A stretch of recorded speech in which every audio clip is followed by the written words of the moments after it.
You're listening to the Swap Society podcast, and I'm your host, Nicole Robertson. I interview thought leaders and change makers who are working to create a more sustainable and equitable world through fashion, art, and activism. Join us for a dose of climate optimism as we envision a brighter future. Welcome to the Swap Society podcast. I'm so excited today to be talking with Maggie Greene, the Chief Everything Officer of Maggie Greene Style. Hey, Maggie, thanks for being here. Thank you for having me, Nicole. I'm happy to be here. So, where are you talking to us from today, and where are you from originally? I am talking to you just south of Seattle. So I live in the suburbs, very near the SeaTac airport, and I'm originally from the deep south, rural south in Kentucky, actually. But I've been in Seattle for 9 years, going on a decade, which is wild. Very cool. So yeah, you've moved to the West Coast. I'm from the Midwest originally and moved my way to the West Coast as well. I'm part California girl. Spent a lot of time out here growing up, but yeah, I think it's good to move around, right? It gives you different perspectives about the world. Yeah, I've moved around quite a bit. As a kid, we were in a lot of different places over a period of years. But the move to Seattle was definitely like the biggest distance that I went as a personal choice, of my own volition. And yeah, one of the best decisions I've ever made. That's so great. So you are a personal stylist, but you're also a sustainable stylist. So tell us about your personal style journey. How did you get into styling and sustainability as well? Sure. So I'll answer in order. My personal style journey has definitely been an interesting, winding sort of road. But I can say that through it all, I've gone through phases, I've experimented with different things. But as young as 3 years old, I have always been obsessed with style and clothing and shoes and accessories, which actually I'm going to switch it up a little bit and touch on the sustainability piece. And then we can talk about how I came into styling as a professional. I grew up, like I said, in Kentucky, very small town, rural community, fairly conservative and also underprivileged. So I didn't have really access to very many resources, financial, clothing, housing and food even was insecure at several points in my life. So thrifting and secondhand and hand-me-downs and making clothing last, all of those things were ingrained in me from a really young age. And probably up until about puberty, I associated a bit of a negative stigma with it. It felt like, this is only as good as I can afford. And I, as an underprivileged youth facing peer pressure and all the things, in school, these are my only options, right? And then as I grew older, certainly into teenage years, I started thinking about thrifting and secondhand a little bit differently, kind of taking my power back in that space and finding, the joy in the experience, but also the really cool part of individual expression, because the things you see at thrift stores are, they're largely unique. You don't find them anywhere else. So as far as my relationship with style and how I got into personal styling, as I said, as young as 3 years old, I've been obsessed with clothing. And as I've grown into adulthood, this concept of sustainability on a really deep level, not just associated with style, but lifestyle and habits and boundaries and all of those things have come up in my work.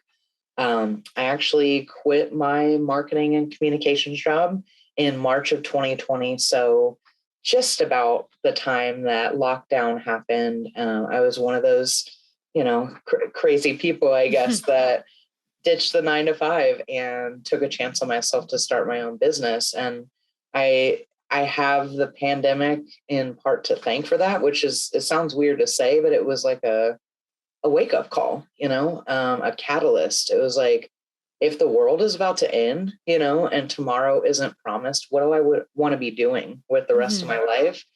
And this is it. I also want to share, personal styling is probably 80% of my business. I like it that way because it is the thing, the kind of arm or the pillar of my business that really lights me up. But I come from a marketing and communications background, as I mentioned. And so I'm a bit of a brand nerd as well.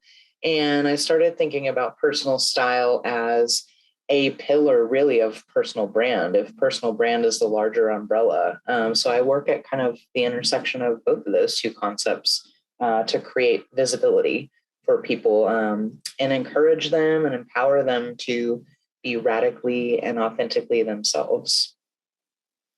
So we've chatted before and got to know each other a little bit. And something that I thought was so amazing about the work that you do is that you do have somewhat of a focus on non-binary community, queer community, helping people who are trans kind of change their style for who they're becoming, or I don't know how you how they're evolving into this kind of new version of themselves. I would love for you to talk about that, especially the timing is so great. It's the beginning of Pride Month. You have your rainbow earrings on.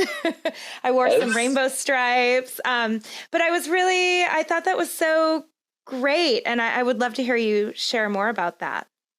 Sure. First, thank you for asking, and thank you for the opportunity to share about this. I'll also say, when I started my business in 2020, my original thought was that I would be working exclusively with women. I can speak to that lens. That's my experience, and I felt like that was kind of my scope at the time. And the more I thought about it, the more I worked in style. And kind of made some observations about the fashion industry too. Like, I think there's this misconception, like from the majority, that styling or having a personal stylist is like an option that's only available to affluent people, right? Or celebrities, or, and it's really important to me today. And I discovered this, almost 2 years ago. Like, what's the why? What's the inspiration?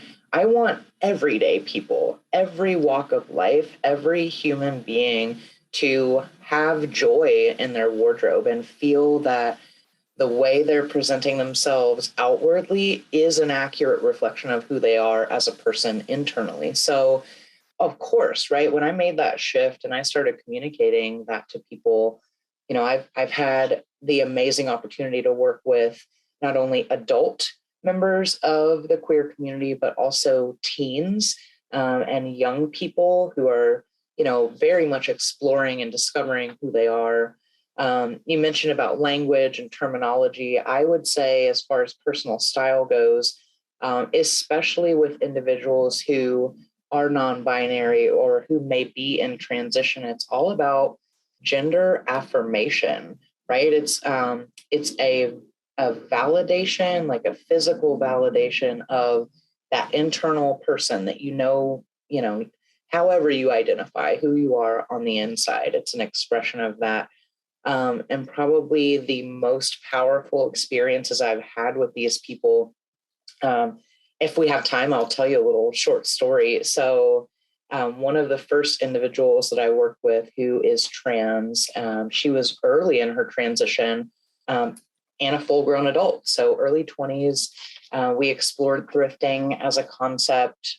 She had gone her entire life like hating the concept of shopping and just that entire experience. So I really wanted to radicalize that for her, make it a positive experience, and kind of give her some tools that would, enable her to carry them forward as she was exploring style on her own. So we were in a thrift store and we had pulled a number of garments. We'd taken body measurements, like she was empowered, knew exactly what she was looking for. So we pulled a few things.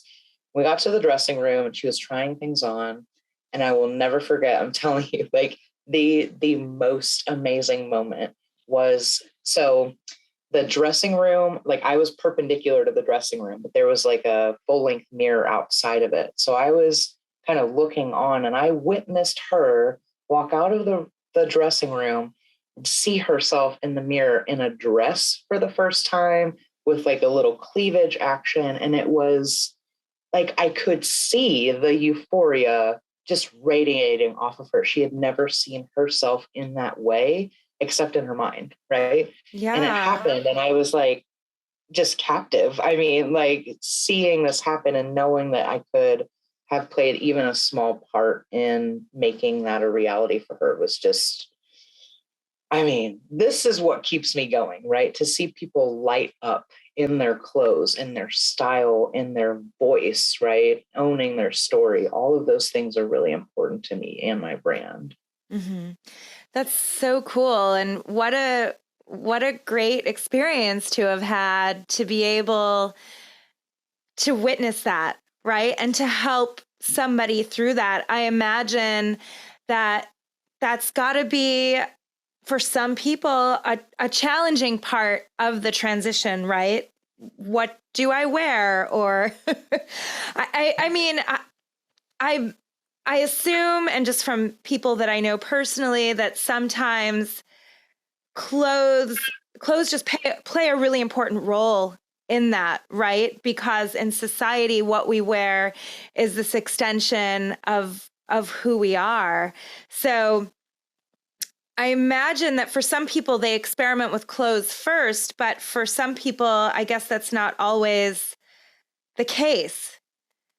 Yeah, imagine, right? Anyone who's listening, but also you, Nicole, like you grow up, right? You're raised in a specific culture with specific standards and rules, right? And then all of a sudden you're an adult and you have the opportunity to confront what you think may be true or untrue, everything that you've learned in your life. And part of that is, style definitely plays a role. Gender assignment, like, it starts from birth, right? There's the gender reveal party concept, or there's like pink is for girls and blue is for boys and that kind of thing. So you get to a point where like, okay, now I know who I am and I know where I want to go. That is to say, I know how I want to present myself, and I've got this vision for how I look in my mind. Like, what are the steps involved to get there? And for a lot of people, especially adults, but also teens, they might think, that they have not had access to alternatives before. So it was like, I've been shopping in the quote unquote men's section my entire life. So there's this whole other world. Like, will I be welcome there? Do I belong? But also, how the heck do I navigate it? I'm new. Mm-hmm. I'm the new kid in town, right? How do I do that?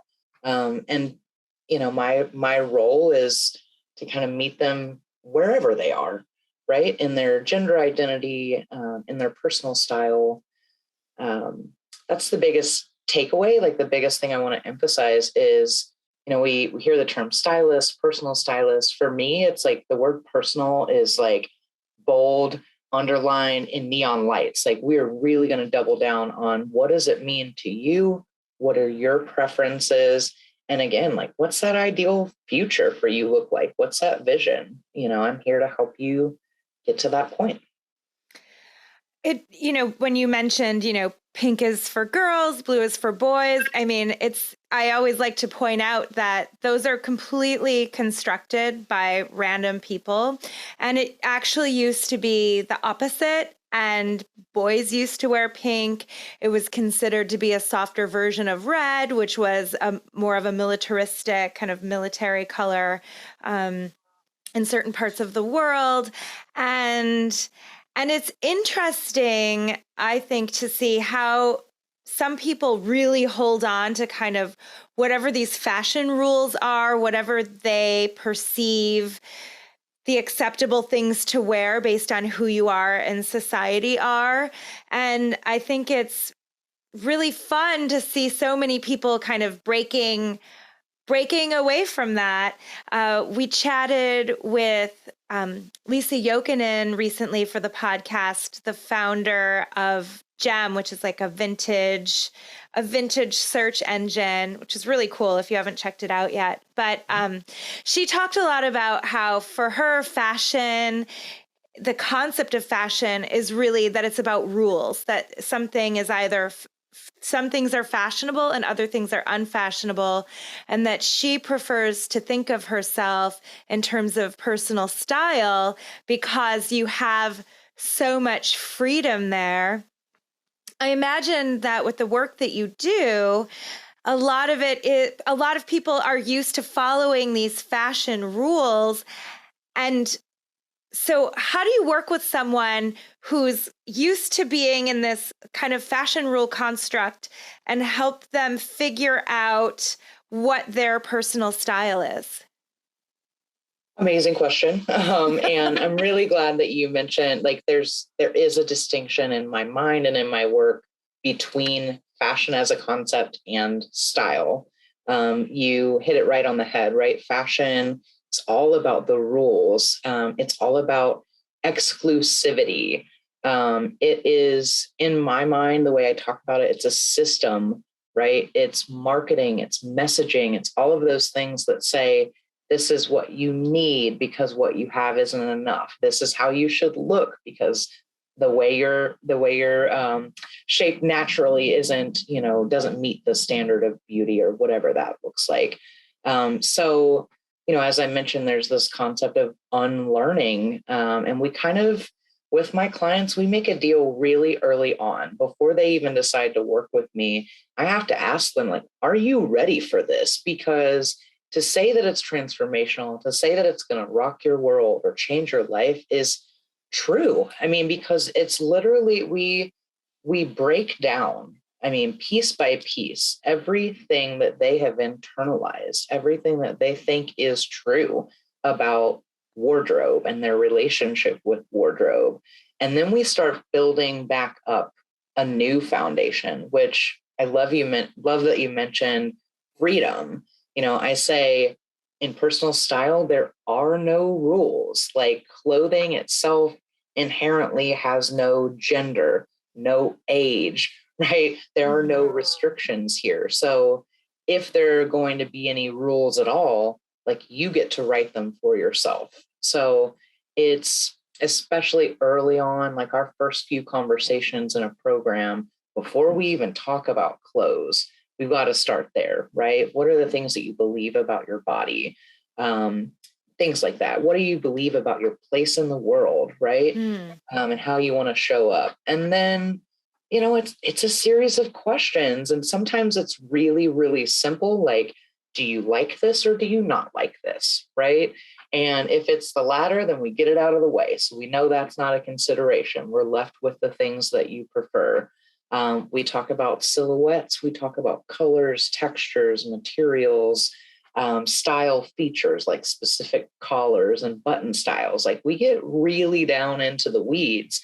And what I do is kind of take that input, take that intel, the information that they share, and I feed it back to them in a way that's consumable and like a resource that they can carry forward, a kind of standard way to measure, like, is this me or is this me making a decision that the fashion industry thinks I should make, in particular with clothing acquisition, making clothing purchases.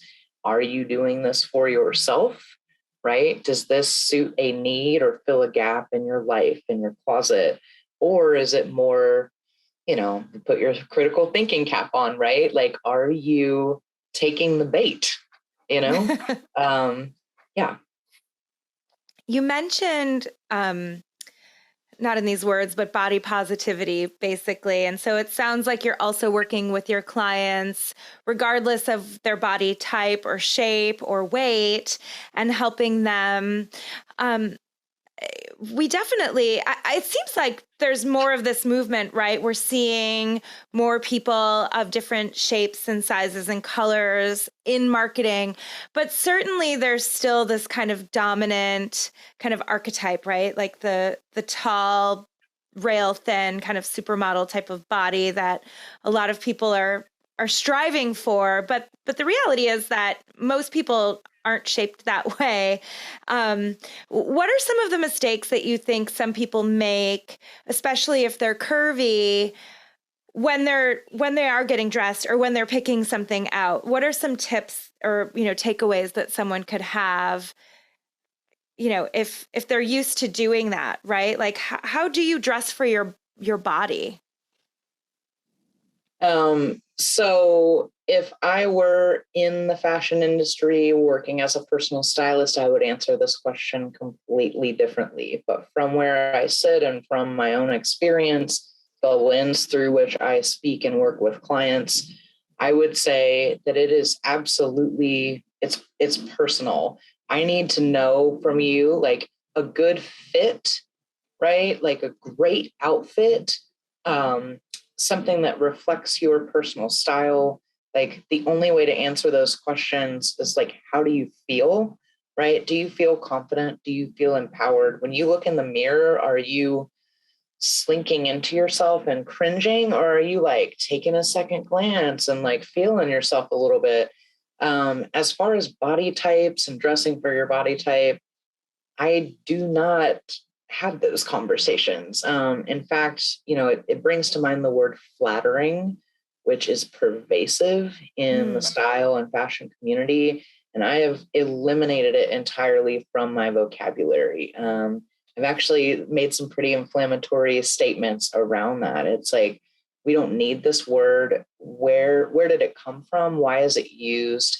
And of course, I think about the fashion industry and those pressures and the fact that we as human beings, especially women and those socialized as female or anyone that's not a man, because for men, and I'm making a generalization here, but it's fairly easy, they've got, access to standard options and all of that. But it's, the internalization of messages, I think, I focus on kind of unpacking that and empowering them to, like, I'll give you my opinion. I'll tell you if I like an outfit and I'll make suggestions, but it's not, let's do this to hide the specific thing or, like flatter. I don't even like to say it anymore. It's not about that. It's way more about how they feel. The other part of it is context. I ask a lot of questions and have conversations about like, okay, where are you showing up? Literally, right? Like, are we dressing for every day? Is it a special occasion? Is it, are you vying for a promotion at work versus a job interview or a public speaking opportunity? The suggestions I might make along those lines could be different in each of those contexts. And the people are going to feel differently in different clothing options, depending on where they are and kind of who is seeing them, right? Who is around in the environment. So I don't have, I guess my tip would be like, put that critical thinking cap on, like look inward for the answers to, does this feel good? Do I like how this looks on my body? As far as fit, I will definitely share a practical tip. Like, this is coming out of the fashion industry too. We've been socialized to believe that clothing should magically fit every single body right off the rack. And that is not true. There are way too many uniquely shaped bodies for that to be possible in mass production. So make friends with a tailor, do some research, like embrace alterations as a concept. And frankly, like throw out the idea of standard sizing because it doesn't actually exist. Whatever the tag says has no personal connection to you as a human. Get to know your body. That's another tip that I would say, like, know it so well that you have your measurements memorized, right? That is definitely me and most of my clients. Like, we rely on those numbers as sources of truth to kind of guide the decisions we make around clothes. So I know that's a few tips you asked for. Well, I guess you asked for some, not just for one. It's good. It's a flow. It's a conversation. Yeah. Well, and that is so interesting. I love that you've tried to eliminate this concept of, is it flattering or not? I think that's a really deep thing to kind of take in, because I know that I'm not immune to all of these kind of societal norms about, what my body should look like. I have my own kind of like internalized things about how much my body has changed. I was a professional dancer when I was younger, and I had that dancer body, but I was always told that as well, right? But then I also danced with other people that also still danced. They were beautiful dancers, but were always being told that they didn't have the right body. And so I not only grew up in a society where there are already all of these marketing messages and that sort of thing, but also in this very specific culture where you're supposed to look a certain way. And I'll confess that, I'm much older now. I don't dance 5 to 8 hours a day anymore. I've had 2 children. I've been a lot of different sizes. As a result of that, just kind of going up and down. And my body is different than it used to be. It's not what I was accustomed to before, or kind of what was like ingrained in me that this is what I'm supposed to look like. And so it is really interesting. And I'm probably not always the most gentle with myself either, to be perfectly honest. But it is interesting to think about. I think I do internalize that concept of, oh, is this flattering? Or what about that area or this area? Or does it, how am I kind of like sculpting myself with this clothing to look a certain way? It's a journey. You use the word sculpting, and now I have to share another really quick story, just to kind of put this into perspective. So I happened upon a video on TikTok of this person who had been contacted by their old middle school or something like that. Someone reached out and they're like, "You are never going to believe what is going on."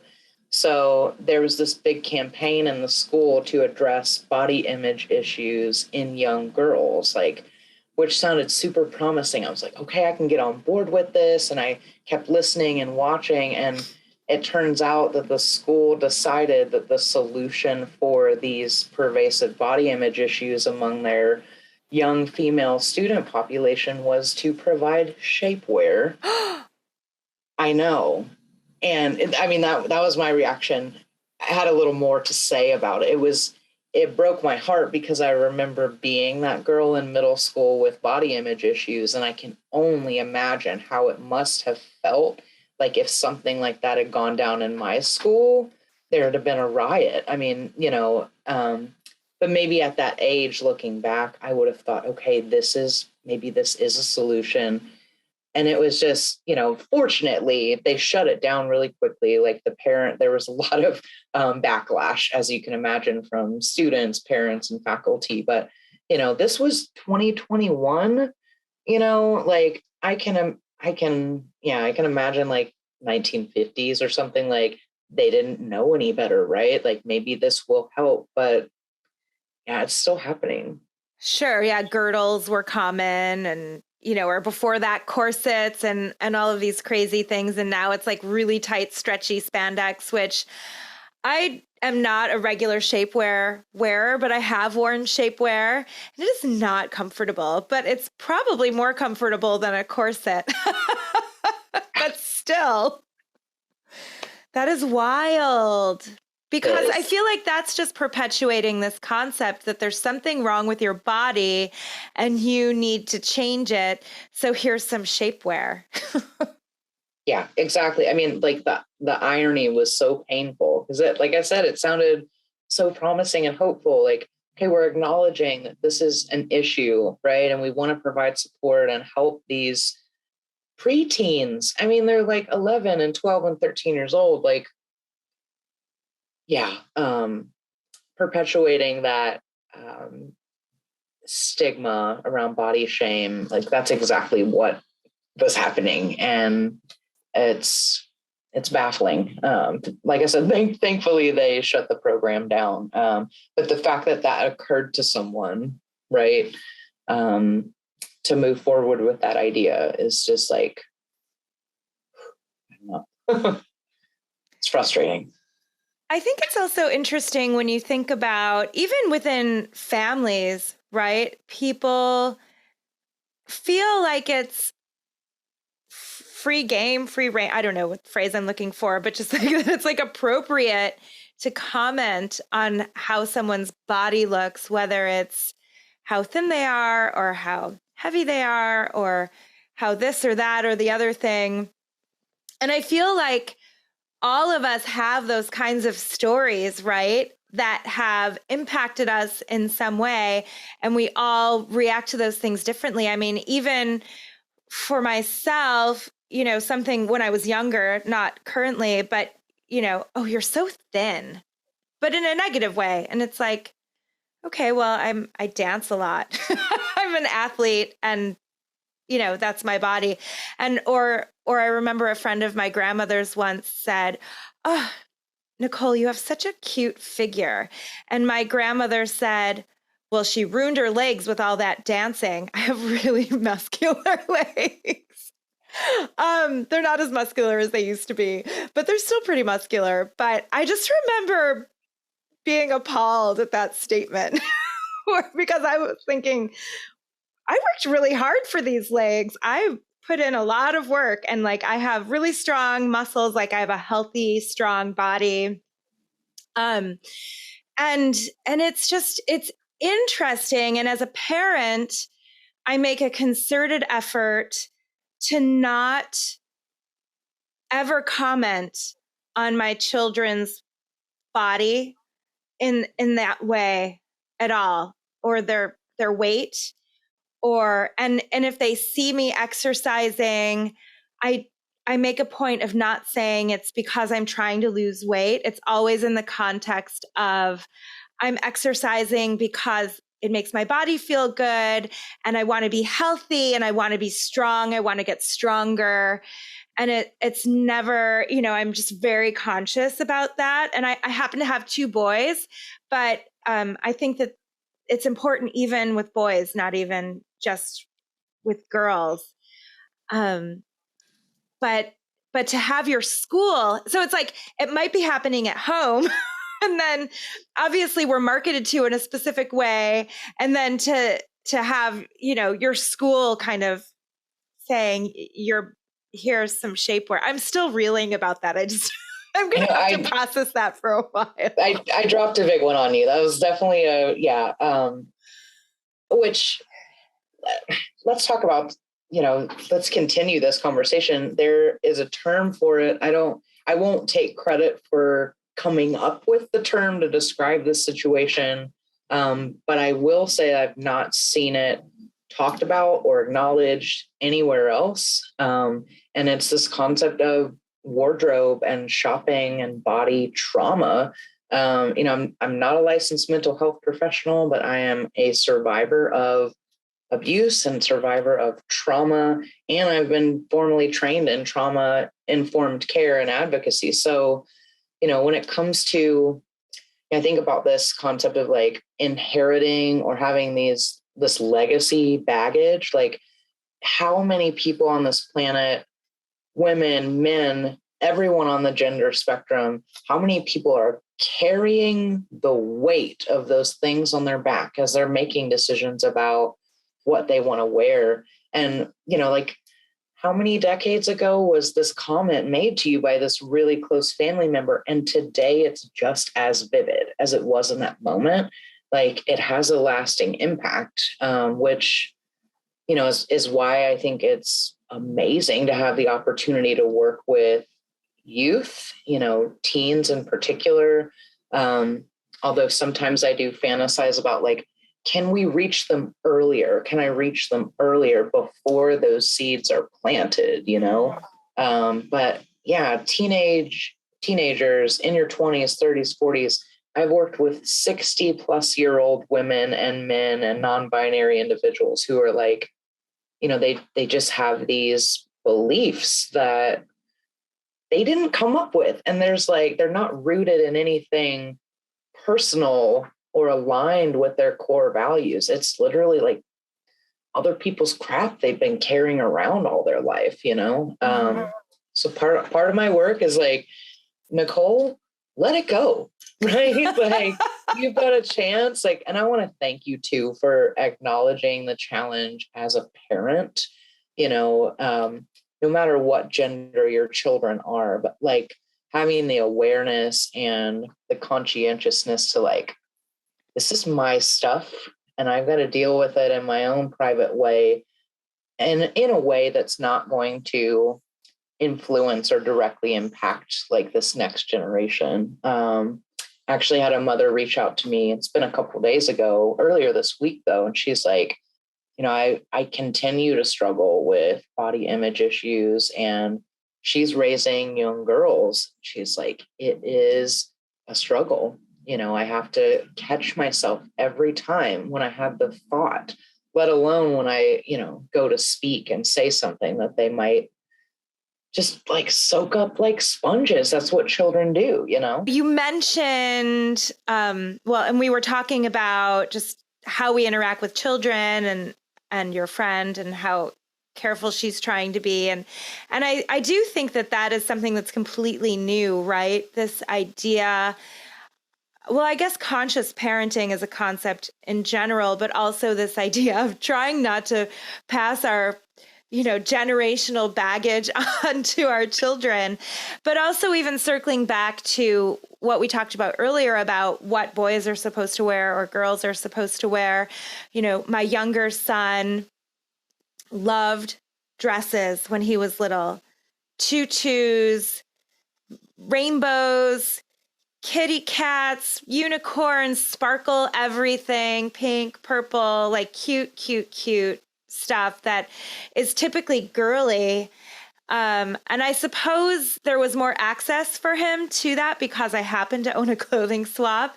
I might not have bought that for him. I'm not sure. I don't think I really bought that kind of stuff for my older son. And he was a little bit older when I started Swap Society. So but things would come in to the swap and he would see them and he would want it. And so I would let him have it. And some of my favorite pictures of him are him in these adorable little outfits that he would put together. And he really had strong opinions. You know, he had this one dress that he loved.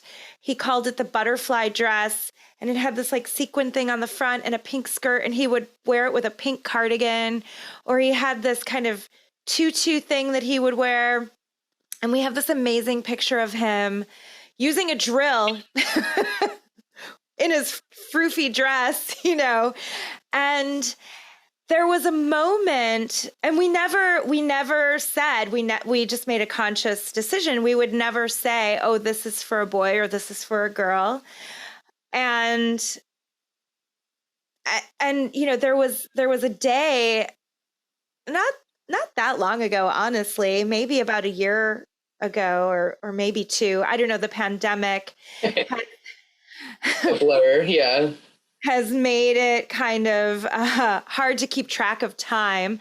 But there was a moment when he was looking at his closet and what was hanging in there. And he said, "Mommy, I don't want this anymore. This is for a girl." And I remember my husband and I feeling sad about it in the sense that it's like, oh, societal norms have caught up with him.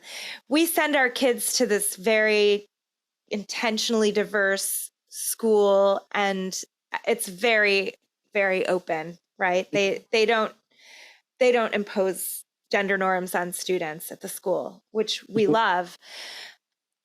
But we live in a world where they're exposed to other people, their friends, their teachers, shows on television or what have you.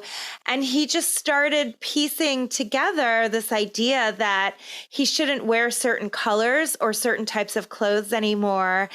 And it made me feel sad because I know that he likes wearing those things. And I remember there was this one pink t-shirt that had a really cute cat face on it. And at that moment, and he was kind of purging his closet of all the girly things, but he wanted to keep that shirt. He said, "Oh, that's really cute. I want to keep that." And he didn't really wear it anymore, and he'd kind of outgrown it. But it's really interesting because I also imagine that we're probably not the norm in that sense in our culture, right? Here in the United States anyway. I mean, there are exceptions, obviously, but I imagine that if you really love those things and you want to keep wearing those things and you're told that you can't, or you never have access to that, right? Like some of your clients where they never had the opportunity to wear the dress, but they really wanted to wear the dress. They felt like that was what they really liked and wanted to wear.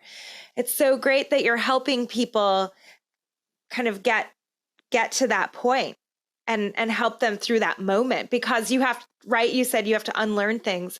It's like, yeah, well, how do you remove all of those layers of being told that you have to dress a certain way, and now you want to do something completely different? I also want to point out, like, I said something earlier to you in the same context. So it was like, let it go, which sounds really, really simple and easy. Like we just decide, we wake up one day and decide that everything we've ever been taught about our bodies and our relationship with clothing, it's not true, right? Like it's not that simple. And I'll share here too, like, it takes time, it takes space, and a lot of care. And when I say care, I also should tell you I'm not a parent, but I remember as if it were yesterday. I distinctly remember being the child and having that experience and making observations about the adults around me and the things that they told me, criticisms and all of those things, rules and standards, right? It's not simple. It's a lot of work, but if you're willing to put the work in, just like with a therapist or a fitness instructor, anything like that, it is an exercise in self-improvement. It's going to be really uncomfortable for a little while, but on the other side of those conversations and those reflections and those kind of decisions, really, your new choices as your that are coming from your core values and who you are as a person versus what you think others believe to be true about you. The other side of that experience is total freedom and autonomy. Like once you, just like it takes some unlearning, right, of everything that we have been exposed to in the past. Like once you know something about yourself, you can't unknow it, and they're like, the more self-aware you become and the more aware you become of things like marketing tactics and, the inner workings of capitalism with respect to the fashion industry, like it becomes easier. But it's like an ongoing challenge and not everyone is up for that. I say I'll work with anyone, any body shape, any gender expression, but I can't work with someone who like has their mind made up already and wants maybe the traditional stylist relationship where you get to like outsource the whole thing, right? And I make all the decisions for you. I don't work well in that scenario. Like I can. And certainly with some clients, we opt to do that later on, right? We kind of figure out, do you have the bandwidth to keep this going? And if not, like, would you rather, hire it out to an expert? But yeah, all that to say, it's tough. It's never easy. It is interesting to think about that for a lot of people that have experienced styling services. It really is just kind of outsourcing, somebody kind of choosing for you. Maybe you take a style quiz or something like that. But it's kind of, it sounds like you're working with people more closely even than that, where it's like, it's not like, here's what I recommend based on what you've told me. It's like, let's do this together. And so that sounds extremely personalized, which I'm sure works really well for you and, you know, the right clients or, you know, most of the people that you're working with. You did mention kind of, you know, the fashion marketing machine. And we obviously think about that a lot here and talk about that a lot here.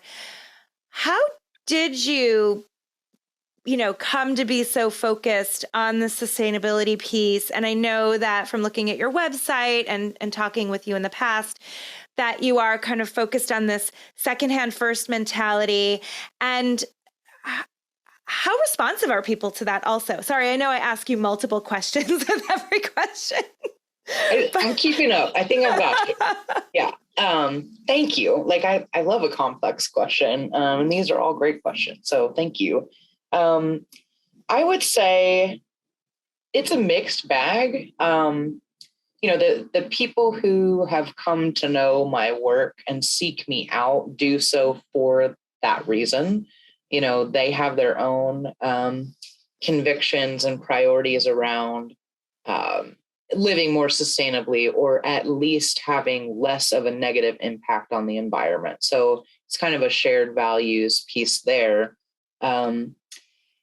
Most of my clients are not aware of the pitfalls of the fashion industry and what goes on behind the scenes. So that's an interesting dynamic because, of course, like part of my role is education too. Like if you want to know about this, again, like once you know it, you can't unknow it. So let's make that clear. But if you're interested and you want to learn more and empower yourself to make more intentional and conscious decisions, let's go there. Let's talk about it. Let's, you know, consume some content and do some thought exercises.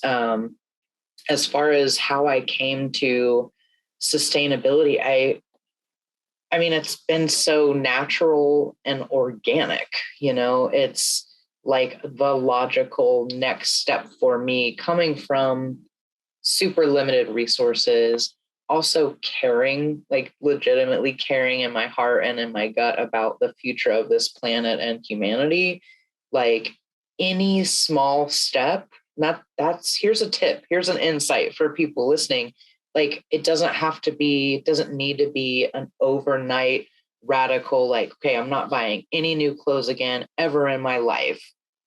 Any time that you stop to pause and think before you buy something is an exercise in working toward a more sustainable lifestyle, more sustainable relationship with your clothes. As far as the fashion industry, you know, everything operates on like a cycle. And it's 4 seasons, but then there's mid seasons and pre and post season sales. And it's like, you know, we grow up hearing that there's no such thing as less is more. It's like never enough. Buy. That's all you hear. And there's so much money and so many resources that are just squandered in retail. You know, I think the important thing about sustainability and secondhand and thrifting is, I mean, it's twofold, right? Like you care about the planet, you care about the choices that you're making, you want to consume less. The really fun part is like these pieces of clothing have stories, they have some sort of history, and you have an opportunity by buying into secondhand, like extending the life cycle of these clothes, like being part of that garment's story. And it puts more respect, I think, and value on the garment itself, like regardless of the price tag. One thing that comes to mind, like I think there's only one person so far that I've worked with that like from meeting number 1 was like, I'm saying no to thrifting. Like that is not me at all. And it was hard to make the decision to move forward with this person because they just had their mind so made up. My ask is always like, are you open to it? Right? Are you willing to consider alternatives? So fast forward, we worked together for a year. Actually, we're wrapping up our year program here in the next couple of weeks. But about 2 months ago, she reached out to me anticipating this work event or something like that. And she said, I really want us to go thrifting together. And I'm telling you, I was like, I'm glad I'm sitting down because like 9 months ago, and I reminded this person, like, can you believe how far you've come? Like, this is amazing, and this is a person who had a closet like busting at the seams. Like this person did not need a thing, and yeah, so it's been really interesting to see that evolution. And I feel privileged, just like with seeing someone experience gender euphoria. I'm like, yes, good for you, like this is not even about me. Like you are so empowered and such in a place of self-awareness and just conscientiousness that like, there's no stopping you. Like you're good. So, how would you describe your personal style today? I'm sure it's evolved over time, but yeah, how would you describe your style now? It's another really great question. So, I've done a lot of work on this and refining it, finding just the right words. Sassy punk rock librarian is I love it. So I love cardigans. I love dresses. I love any kind of drama around the neckline, like Peter Pan collars and tie collars and ruffles. And I have to say, because you mentioned evolution and we've been talking about gender norms, like when I was a toddler, discovering my obsession with shoes and clothes, like my everyday wear at that time was like flannel shirts and overalls. Interesting. Very much like what someone might consider more masculine, kind of tomboyish. And that carried through till probably puberty time, but I still love to wear overalls and flannel shirts today, Yeah, it's a mood, right? What are you doing and where are you going and what do you feel like wearing in this moment? So Yeah. I love a good fashion love story. What's your favorite piece in your closet and why? Favorite piece of my closet? Oh, okay. There's so many. Okay, so funny story. We're in June now. It's like on the edge of summer. I have historically in every podcast interview I've ever done worn a very specific dress, such that I have called it my podcast dress. And I would say it's like in the top 3, but for today, we'll call it my favorite of all time.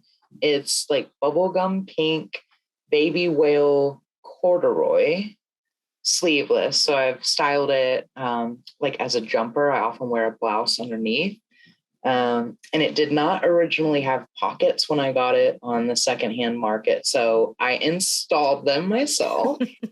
And it was like, just the dress it represents a lot of things for me. There's like the podcast element, there's the DIY and the pockets element, but also it's just like such a great color pink.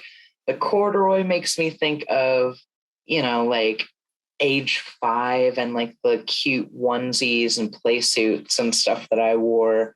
So yeah, I would have to say my bubblegum pink baby well corduroy quote unquote podcast dress. And I knew today was coming up. I'm like, it's too hot to wear corduroy.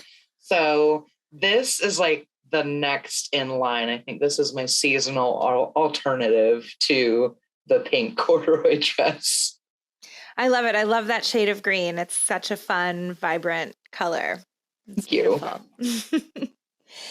So the world is crazy right now. I mean, I suppose you could say that of almost any time, but it certainly feels like there's a lot of upheaval in the world right now. What's keeping you optimistic these days? I mean, honestly, like it is the like full body confidence and awareness that like every single day I get to wake up and go to my dream job. And I say go to my dream job. It happens a lot in here at home. I don't leave the house very often, but it is such a joy. It's a lot of responsibility, and it is not always like sunshine and rainbows and glitter. Small business, as you well know, is challenging, but a personal challenge is kind of my jam, so it's everything that's like joyful and light-hearted, like clothes and playing dress up and all that stuff. But it's also I built this from nothing, and I get to, it's not even like I have to go to work. I get to. It's a privilege. It's an honor.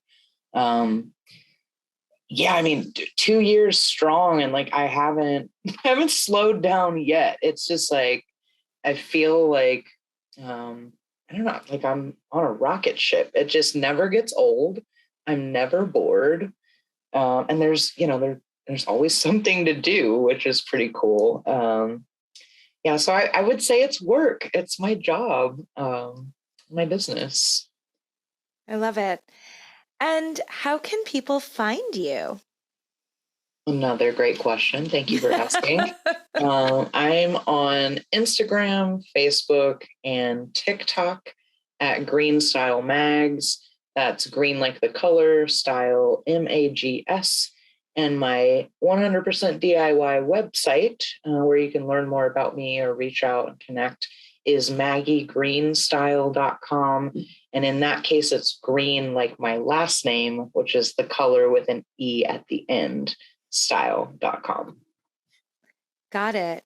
Well, thank you so much for being on the show. It's been such a pleasure talking with you. We've covered a lot of really deep topics. I'm sure we could talk for hours. But this has been such a great conversation. I'm really grateful that you were here and sharing with our audience. Thank you again for having me, Nicole. It's been an absolute pleasure.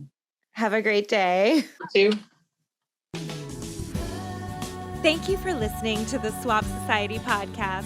Swap Society is an online clothing swap for women and kids that makes it easy and affordable to mix up your wardrobe sustainably. We're a growing community of women across the USA who are creating positive change by swapping our clothes and slowing down our fashion consumption. We would love to swap with you. If you're interested in joining, you can sign up at our website. Learn more at www.swapsociety.co. That's swapsociety.co. You can find the show notes for each episode on our website. Please get in touch with us on social media too. We're on Instagram, TikTok, Pinterest, and YouTube for the video version of this podcast at Swap Society. Music is by Joel Korolitz and yours truly. I hope you've enjoyed the show. Please help us spread the word by subscribing, leaving a rating and review, sharing on social media, or simply telling a friend. We really appreciate your support. Have a wonderful day, and remember to swap before you shop.